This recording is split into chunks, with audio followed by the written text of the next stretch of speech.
দিয়ে রান্না করবো, এরপরে খাবো।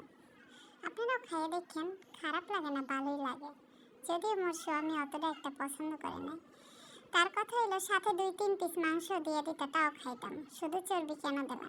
যদিও সে খাইছে, মুই রান্না করলে সে আবার মানে একটু তার মতামত জানায়, কিন্তু সে বাধ্য হয়ে খায়, কারণ সে জানে তা না হলে ঘরের মধ্যে অনেক কিছুই হয়ে যাওয়ার সম্ভাবনা আছে। মুই এবার অনেক বেশি ভালো বউ তো এর লেগে।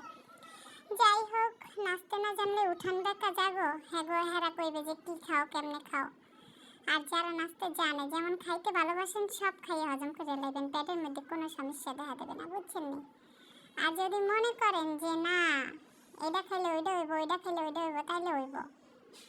আর যদি মনে করেন যে না আলহামদুলিল্লাহ শুকরিয়া, কিচ্ছু হইব না, তাহলে কিচ্ছু হইব না। শেষ পর্যন্ত যারা ভিডিওটা দেখছেন তাদের মনের ভিতর থেকে ভালোবাসা জানাই। ভালো থাকবেন। আল্লাহ হাফেজ, টাটা, বাই বাই।